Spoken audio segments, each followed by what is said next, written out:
actually, you came to me for healing, but I want to teach you a lesson. So go ahead and take your sickness home with you. And when you're done learning that lesson, then you'll be good. When we lost our baby in October, I for sure prayed for a miracle. What do you think that would do to your faith level? I promise you, if you pray for no one, you will see no one healed. He's done some healing in his time. Let's be a community of people that chase after miracles and healings. But our Amazon delivery did not come, No Amazon. so we don't have a clapper yet. But it's on the way. It's been ordered. Yes. Hoping it would arrive before this podcast, but it hasn't. But you'll know when it does, because it'll be here. They won't know because, I mean, it's... We have to leave it in. It's support We'll have it. to give it a little display. Wow, A okay. preview. A cameo. Yeah, on this Okay. first use. Clapper's first day on the studio. All right. Well, let's... Give it a name That's right. and a job description. Maybe Clapper should show up on Instagram. Ooh. For those, who care. Which is me mostly, and everyone else is also excited maybe. Today's episode... Is brought to you by... Cultivate Connection, because we don't have any sponsors. It's just us. We sponsor ourselves. Yeah. Thank you to... We'd like to say thank you to our sponsors. Thank you to our sponsors, which is ourselves. We're very excited to be here. That's true. We are excited to be here. And today we have the honor and privilege of talking a bit about how God is a God of healing. He's a healer. Healing and healer. He's done some healing in his time. Yes. I heard a rumor this week that there's 37 miracles in the Bible that Jesus did. What? I didn't verify. I didn't fact check. I heard this week Recorded. that not all the miracles he did were included in the Bible. Oh, I did know that. I've 'Cause there'd heard be that. too many. I've read that.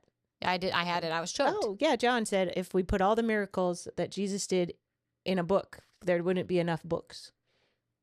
So I don't know how books worked back then. No.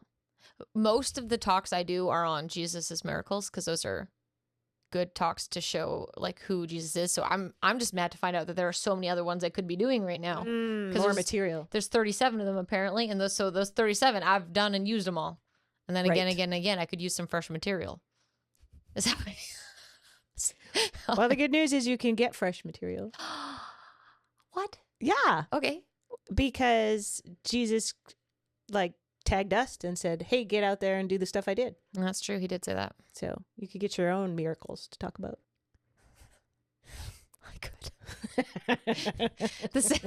I'm just saying because the stories are always where Jesus is the hero, and I'm like, man, setting it up for me to be the hero is not a win, No. but He's still the hero. yeah. Because you can't heal without him. You can't. That's true. You can't miracle without the miracle worker. That is true. That makes me feel better already. So yes, still the hero. Still a hero, thank goodness. Because rewriting it otherwise would suck. Think of it like, oh man, I sort of cringe to even go here, but with pharmaceuticals, maybe we'll say something nice like penicillin or antibiotics. Like think of it as, someone who needs penicillin. They have an infection, right? And you just happen to have, or whatever, like antibiotics, and you're like, here you go. Mm-hmm. It's like you gave them the cure, but you didn't create it.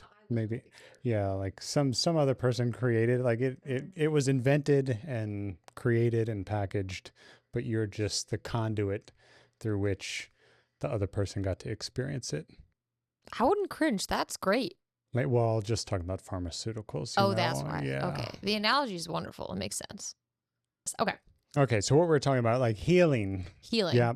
And that less of like the healing itself and more that's actually a character of God and that's who he is really maybe specifically the part that we're wanting to highlight today. Because I think those are different. Same, but different. Elaborate. That's a great follow-up. That was probably necessary that I wasn't totally ready for. Well, there's there's things that you do and then there's things that you are, and there can be overlap in that. But so I believe that God is a healer, and that is a huge component of who he is and his character and his identity. And so there are things that like we can do healings, right? Because he gave us that power and those things, but those aren't, we could take, I guess, can we take them on as our identity? I'm live workshopping this right now. Well, I think, here's the discussion go. that we're on, because we've been talking about a little bit, what are our views of God? Yes. And how do our misinformed or wrong views of God affect our lives? Yes. So if we were to look at the area of healer, God being a healer and healing. Yeah. So what would be some of those wrong views that would come in as far as walking out our relationship with God?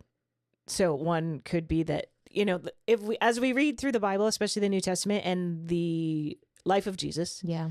if it's true, we should do some fact checking. Where's our researcher, Jamie? Come back. So with 37 miracles, and then we know that God in the Old Testament also did miracles. And this is one of the reasons they knew Jesus was God. Yes. Because of the miracles. Like it was signs and wonders. Yes. Yes. So that would be great. And we could think, okay, God did miracles. Jesus did miracles. So Jesus and God, they were one. That's how they identified. And then we could say that was for a time and it's over. Some do say that, in fact. Many. Yeah. In fact, because it's easier. Believing for a miracle and contending for a miracle and being disappointed when it doesn't happen, and like that whole journey that we end up going on, is really hard. Super hard. And it'd be way easier, especially if you've gone down this road and you have experienced disappointment. We tend to then, as humans, be like, I don't want to do that anymore. It's kind of like touch the hot stove, get burnt, doesn't feel good. Then your brain, do that again. Goes ahead and says, don't touch the hot stove, you'll get burnt. Mm-hmm. So in our journey of, looking at who God is and who Jesus is and who he calls us to be, made in his image, we can look at, is healing still for today? Is this part of who we are created to be? Right? As you're saying, is it part of our identity? And as we look in the New Testament, we see, well, yeah, like Jesus tagged the disciples. Yeah, he did. And said, hey, this is what I want you to do. Right? We sent them out 2 by 2 and was like, go heal the sick. He said we do even more. Yes. Raise the dead, all of these things. So if we're to look at that model, and I am a fan of like Jesus is perfect theology, and we are created in his image to do the works that he did. Like he basically said at the end, hey, go into all the world, preach the gospel, right? To the ends of the earth, this whole deal, our great commission. And we have to look at when Jesus preached the gospel and when Paul preached the gospel, they didn't just use words. In fact, Paul talks about, hey, I didn't come to you in word only. I came to you in the power of the Spirit. Yeah. And so the miracles were a part of the gospel. And so now we're like, how does that work today? Because you can't manufacture a miracle. No. You can try, but usually doesn't work. I always think, well, we know by now, like on spectrums, but also like following something to its logical conclusion. So when Amy, you were describing how some people, if they're believing for a miracle, contending for a miracle and not seeing it, it's really hard, right? But then oftentimes I like to just pose the question of like, well, what are your expectations? Like, I don't think it's bad to expect, like we should expect to see a miracle. But what am I trying to say here? Like if you followed it to the logical conclusion of like, I believe that every time I pray for a miracle, it's 100% going to get answered. Like, I don't think there's anything out there that guarantees that outcome. And so it would be like this whole like thought experiment of, well, if every prayer was answered every time, like what would that look like? That would mean, or it would insinuate like there would be no more sickness in the world, right? Like you would think, how come a church can pray for, somebody sick in the congregation and then the person ends up dying? Like what happens there? Like these are tough questions. But I also think like, what would have happened if every prayer was answered every time? I don't think it would, I'm not quite sure it would look exactly how we hoped it would look. It sounds great. And I'm not saying I don't want that, but I think there's something in the design of like God's ways are higher than our ways of like, why do some prayers get answered and why do some seemingly not get answered when I pray for somebody? Yeah. They're good questions. Part of the thing that we have to be careful of, though, is that we don't lower our standard of who God is based on our experience. right? Just because I've experienced my life in a certain way, and then I can't overlay that on the character of God and be like, well, God is like this. That's how I've experienced him, maybe, Yeah. but that is not the standard. That's not the line. Like, that's not where truth comes from. Experience is great. I'm a fan. Like, we have to have experiential lives. Like, we have to live our lives and be involved in our lives. But that can't be the only standard that we measure things by. And so if my experience doesn't line up with the God of the Bible, then we have a gap that needs to be closed. And God isn't in the wrong. No. Right? Like, I don't come to God and go, hey, you better change your Bible because you're not lining up. Like, you better change who you are in your word because it's not lining up with my experience. It's like, it's the whole, if somebody's got to change on one end, Yeah. and I promise you it's not God. Yeah. Right? It's a safe bet. Yeah. So then we have to look at that. And I mean, yeah, like, more and more, we're all living our lives and going like, wow, they're really hard things in life. Yeah. But that still doesn't change who he is. No. Right? And I think the problem is we get so fixated on our circumstances, and we view, like, we put on the glasses of our circumstances and we view God through those circumstances. And you're like, that's not how this works. Like, God doesn't change based on my circumstances. No. Right? So it's like, oh, God's good if he answers this prayer I prayed, but he's not good if he doesn't. Yeah. No. And and that, I think, is the great wrestle that we have to do here on this side of heaven. And that's just a part of it. Like, when we lost our baby in October, I for sure prayed for a miracle. And I believe that God is healer even still, and that his desire is that everything would be healed and made right. That is, sickness is not of him, that's not his way. And so when it didn't happen and we still lost our baby and they still died, then I was kind of left to make a decision of, do I still believe that that's true? Or is there another explanation? Because it was very hard and very uncomfortable to sit with the idea of, like, I understand that prayers need to be in alignment with your will, but how could this not be your will? And, like, that's the big question I had, where you're like, I understand that sometimes you pray for things, like, some people want rain and some people want sun, and both the prayers are going up on the same day. Like, that part I could conceptualize, but I go with this, like, this is life. How this works? And I still don't have an answer, but the picture I kept getting sent back to is classic, of course, the one at the end of Job, where Job is asking basically the same question of, like, why? And God gives him the grand tour of the universe, and he just realizes how small it is in the scheme of it all. And so I just kept going back to that over and over and over again. And where that doesn't send me, it doesn't send me into the philosophy that, like, this was all a part of God's plan, that this is his will for me or for that life. Like, I still do not subscribe to that narrative. However, I have to move forward assuming that God is a healer, that he is good, that there will still be some sort of redemption of some form that shows up for me in my life in this, that he can use what happened and make it wonderful in his time. But I can look at that unanswered prayer and then not be left to assume that his character is God heals sometimes, or God heals when he wants to. Like, that's not, but it's an incredibly uncomfortable thing to sit in, of like, well, why this? Why not this? Why that? But not me. Yeah. And I think we have to look at the picture, life on earth right now, when we're talking about what's God's will and what is not God's will, right? We read in the Bible that it's God's will that none would perish. Yeah. Like, that is his will. This is his heart. This is what he desires. And then we look around in the earth and we go, there's people perishing. There's a lot of perishing. Right? And so we'd come down to this space of like, hey, not everything that God, like, absolutely desires is coming to pass.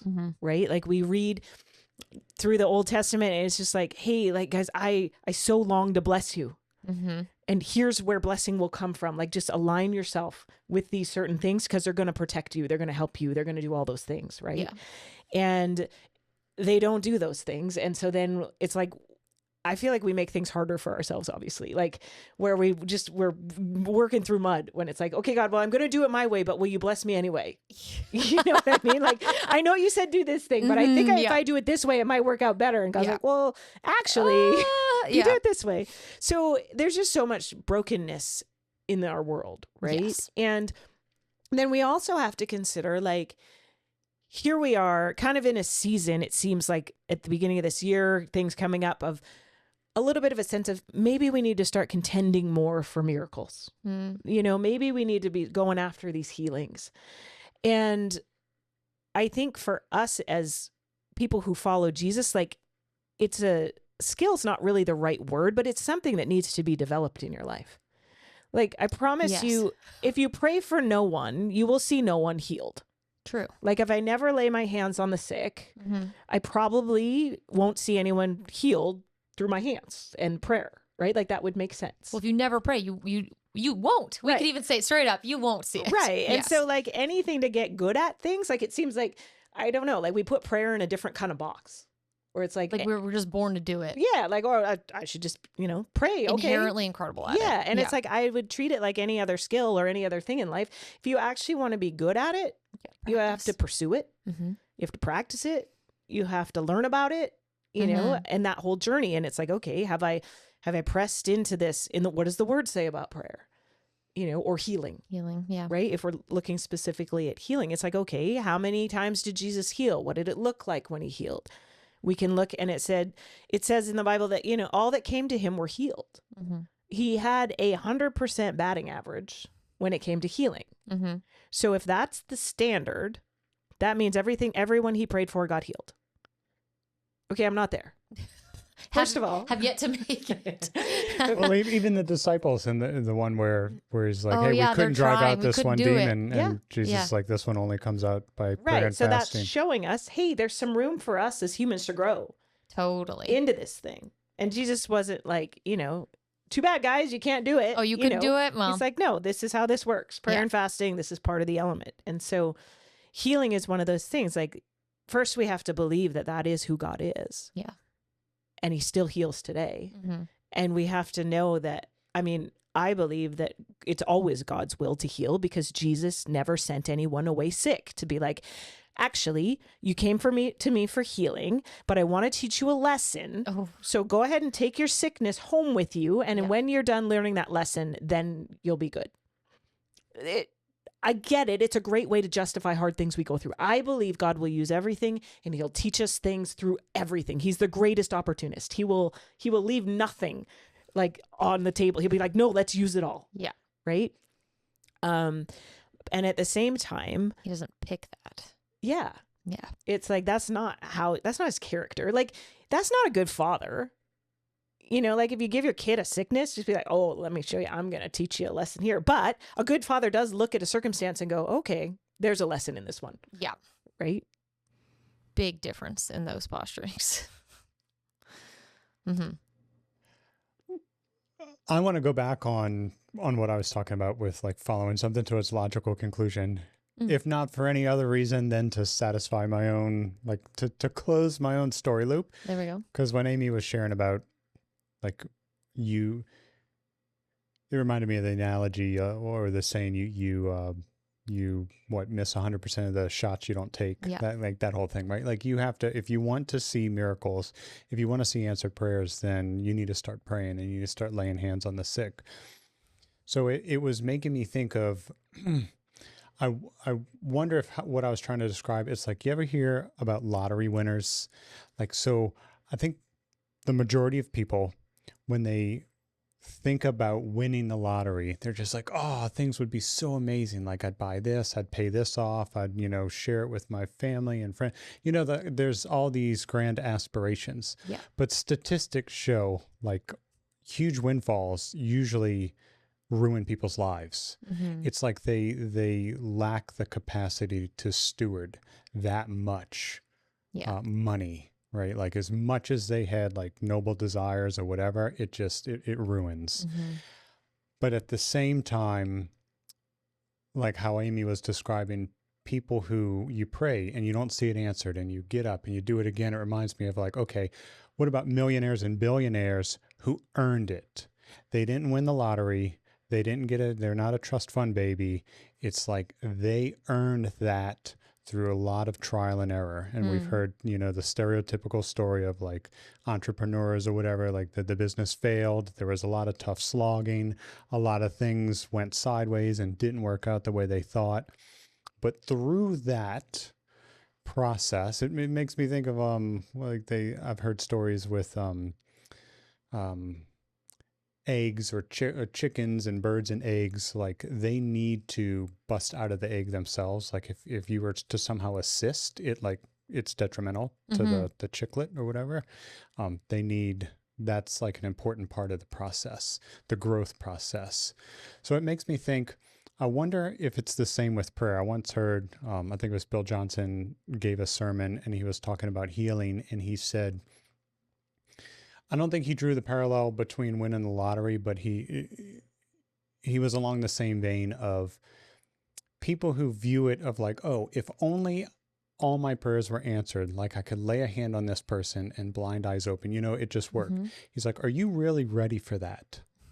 Just like the lottery winner, it sounds noble, but are you ready for that? Because if that happened, let's just play that out to its logical conclusion.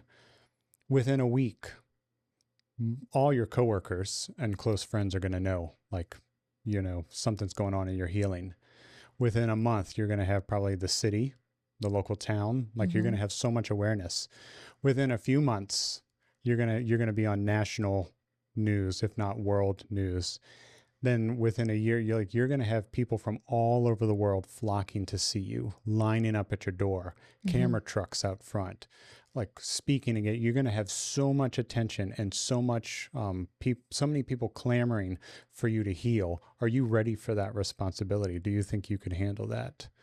And like the picture he painted was probably not, right? Because it's like you missed an important step in the growth process. Like that's how I view it. So for me, exercising that prayer muscle or that muscle of faith of like believing for a miracle and not seeing it happen time and time again, I don't count it as a loss. I count it as part of the growth process, right? Like it doesn't change my target on this is what I'm supposed to do, or this is God's intention in his heart, and this is what Jesus demonstrated. Like it doesn't deter me, but at the same time tells me like, keep going. Right? Did that make sense? Like I didn't want anybody to think I was trying to make a point for like, oh, just whatever. It's pointless. But I do believe like my personal theology at this point in time is like, it shouldn't, or it's not to our benefit for it to all come in one fell swoop. Like you pray for it and you wake up tomorrow morning and you're healing everything you lay your hands on. You have the Midas touch. Everything you touch turns to gold. I think it would destroy us. Either like not being able to withstand all the pressure, or even think about like the character test. Like, can you remain humble with that level of power?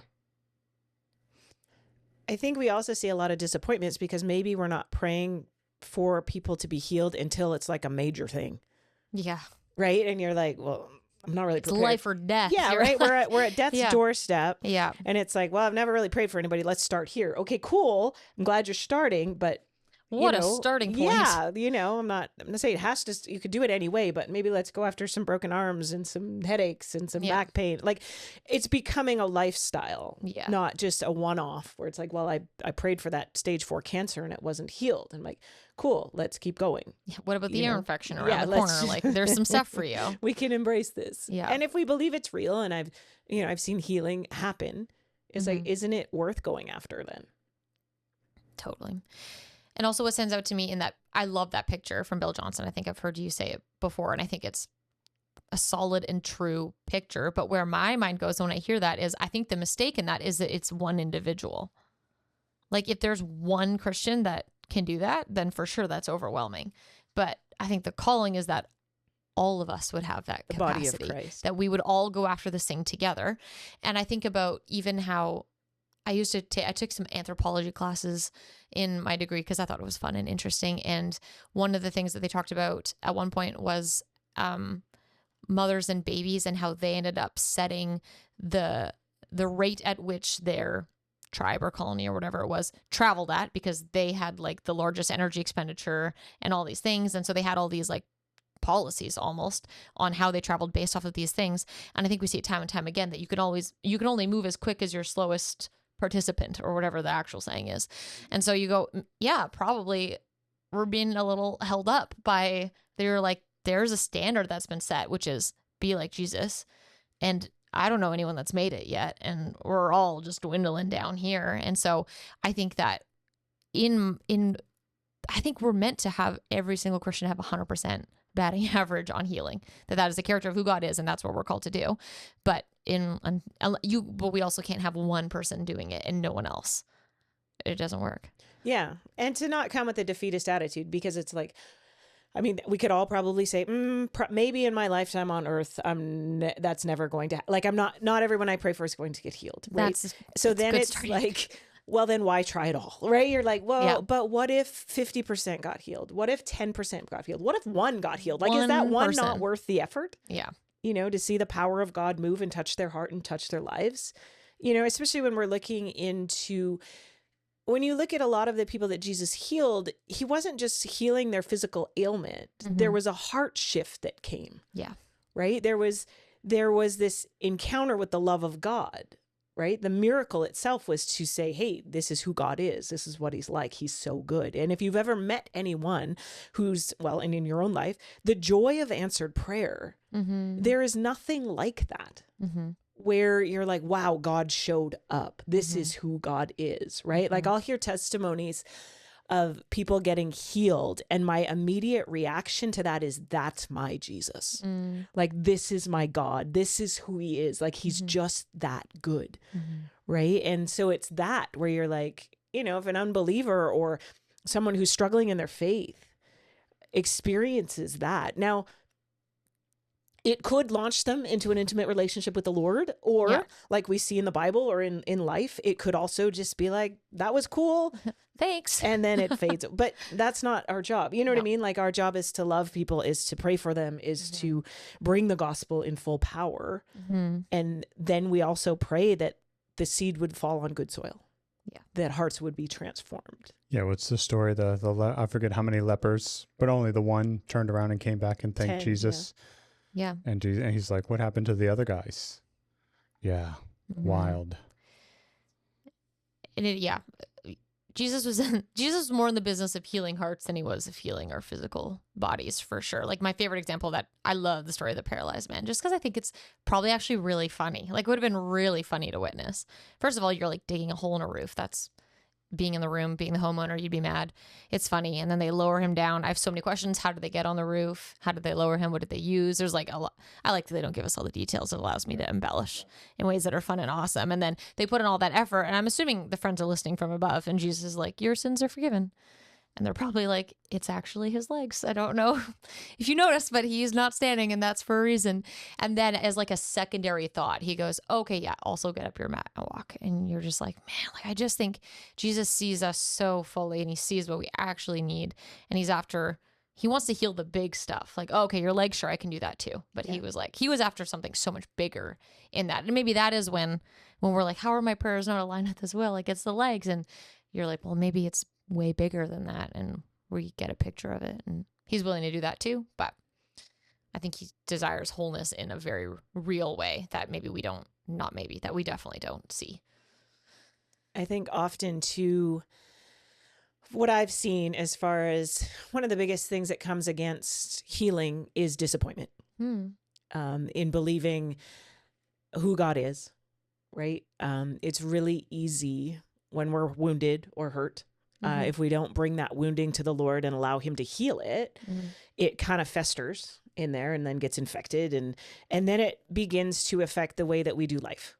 So rather than having hope, rather than having faith, rather than trusting God, all of a sudden now we're becoming self-protected because we have this wound that hurts and we have to protect it because we're not bringing it to God to be healed. We're actually just going to be like, no, I tried that thing and it didn't work out. And so it kind of then becomes this loop that you get in. Yeah. Right. Whereas, well, I'm not going to pray for healing because that obviously doesn't work. And then also I just got to protect this wound.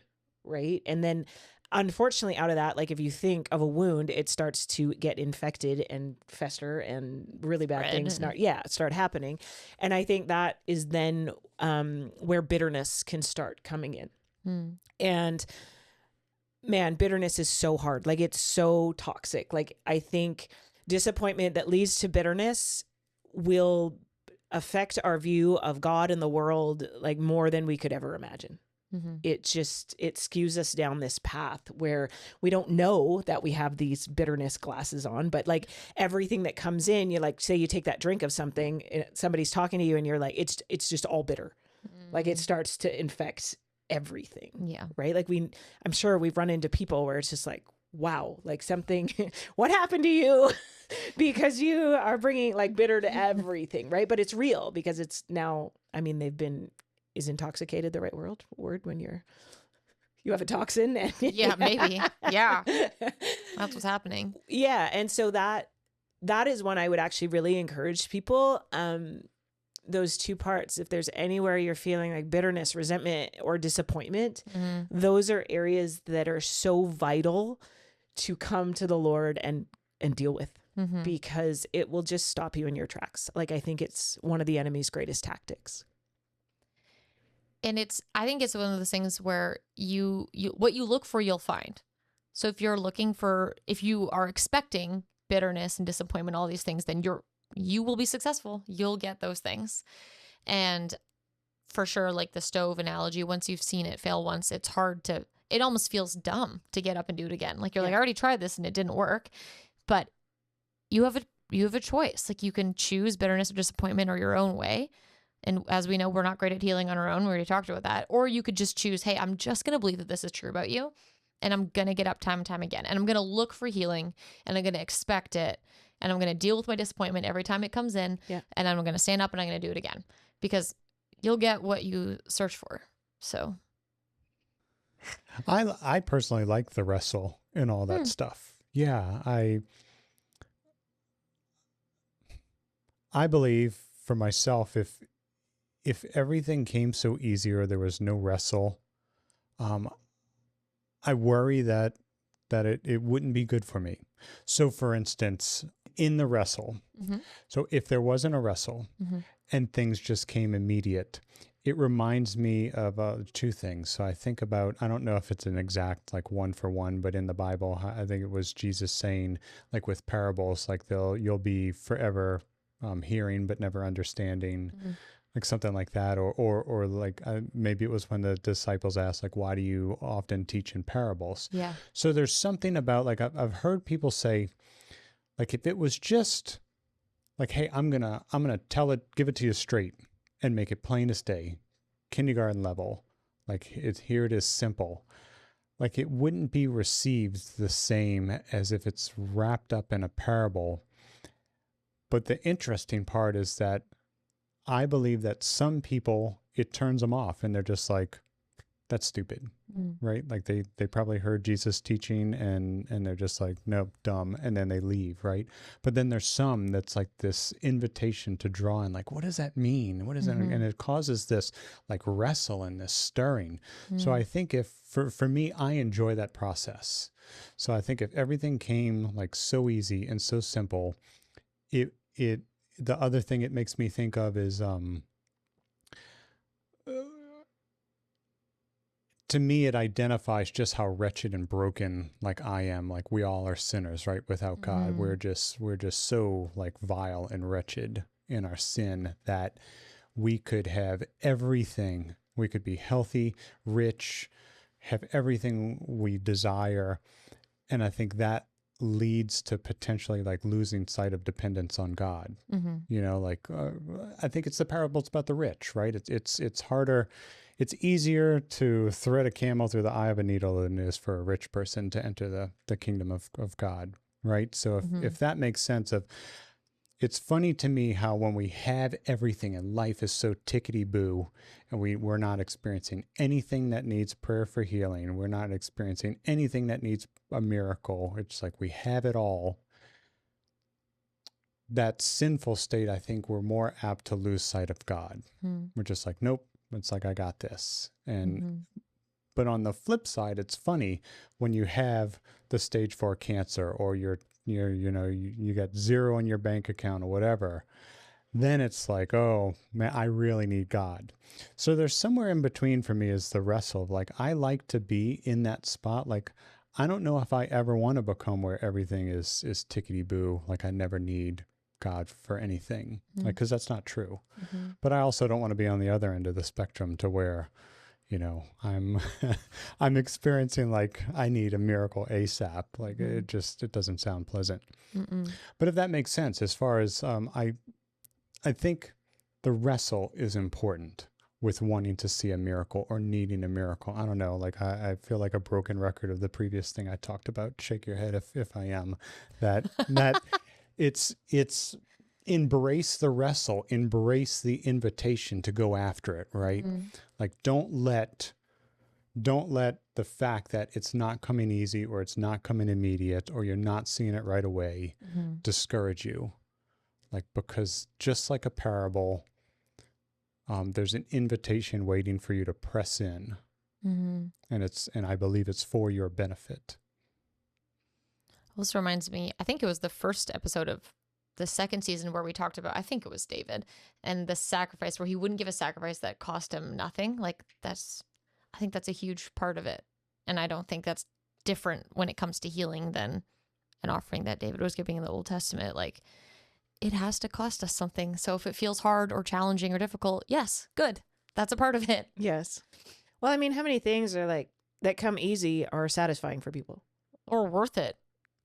People aren't like, oh yeah, I did this thing. It was so easy. Like that's not what you're celebrating in life. It's not what you are excited about. No. It's going through that challenge and coming out on the other side and being like, hey, this was hard, but here we are. Yeah. Right. Those are the things that are satisfying. Right. You could look at, if you hiked at the top of a little, whatever, outcropping or something, you're like, okay, that was cool. Or if you do like a full on hike, where it's a big epic adventure, you're like, these are different.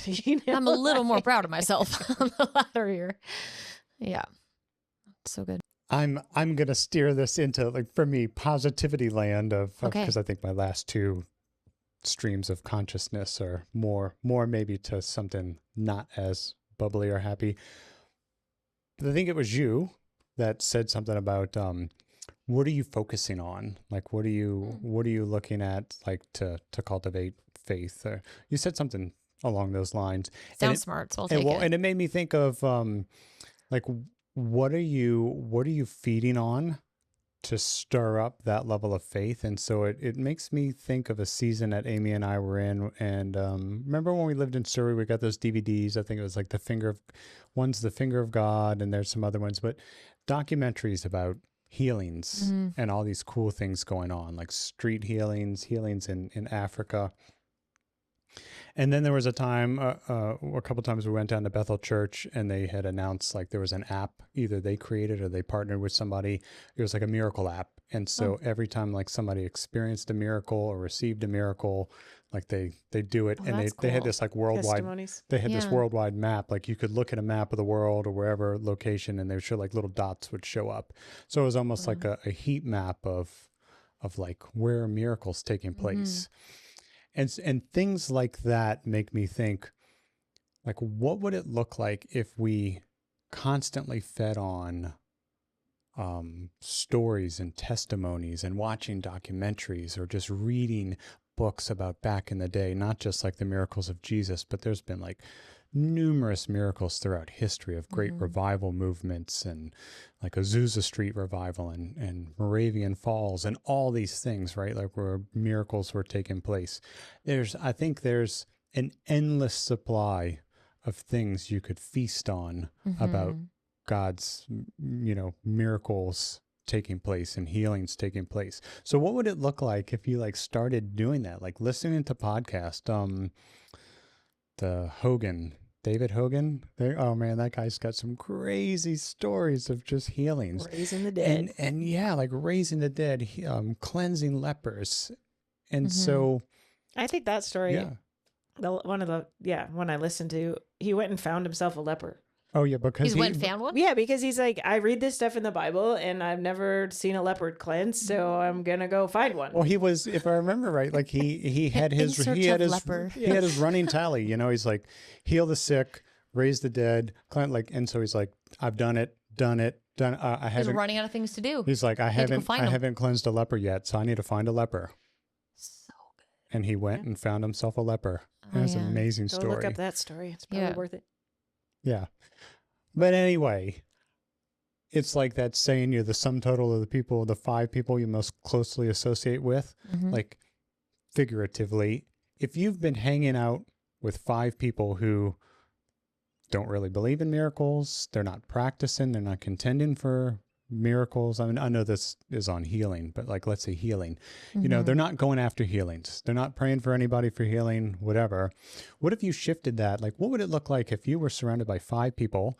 You know, maybe that's documentaries, podcasts, other real life human beings, whoever.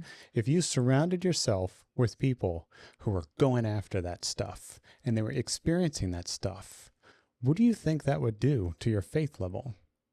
Shifts your whole reality. I think it's the best thing you can do is surround yourself with people or things that send you in the direction you want to go in.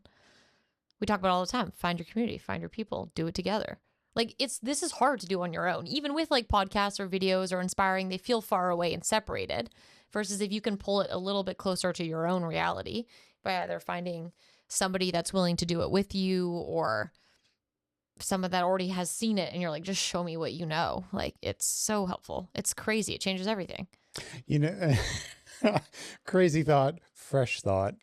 You know how often with Cultivate Connect, like we talk about like, how do we help people more? How do we inspire people? Like, I mean, everything we're doing here is to connect people with God so they can discover identity and awaken to purpose, right? And I think one of those purposes that we're awoken to is we are to heal as Jesus healed, right? So my thought I had is like, man, what if we sent out, like, I don't know if in our current weekly email or an additional, just like a one-off email, those things I'm talking about, a resource. Here's a podcast of God's miracle working power at work. Like here's a YouTube video. Here's the David Hogan podcast. Here's that app, you know, like every week, 52 weeks in your inbox, you're going to get something inspiring. You know, if you keep dreaming up ideas on the podcast, you're going to make a lot of work for us. You're know going to that, have right? to do all these things. But it's totally good. worth it. It is worth it. Or they could send us the miracles they've seen and That's then we right. can share it in the newsletter. Well, I mean, part of my train of thought was like on these podcasts, I'm like, our conversation inspires me. And it invites me into like leveling up and doing these things. I'm not just saying these things and then like, okay, like I have no desire, like, yeah, somebody else can do it. Right. Like, so I'm getting inspired of like, man, yeah, like I missed those days of surrounding myself with these amazing stories of healings and miracles. So it's like, if I start digging into those things and doing them again, why not share them with others? Like if I'm going to go look up a YouTube video and then I watch it and I feel like it was really cool and really inspiring. You know, if I just left it there and turned YouTube off, it's kind of, yeah, I mean, maybe not selfish, but it was just for me. But why not take that and share it with somebody else? Yeah. Let's be a community of people that chase after miracles and healings. I like it. I'm in. It's pretty funny. Actually, it was pretty hilarious. Hey guys, thanks so much for joining us. Thanks for being here and following Cultivate Connection. We really appreciate you being a viewer and a listener, however you're consuming this content. So thank you from me, Lee, Marika, and Amy. Thanks for being with us. It's for you is the reason that we put out this content. So It's true. And if you like this, great news. We have more than just this one episode. We actually have multiple seasons of this conversational style podcast. And there's also hundreds of meditations out there that you can utilize as well. So we want to encourage you to like, subscribe, follow all the buttons, share with your friends, comment below. If there's any topics actually that you would like to hear about, throw it in the comments. We would love to hear back from you.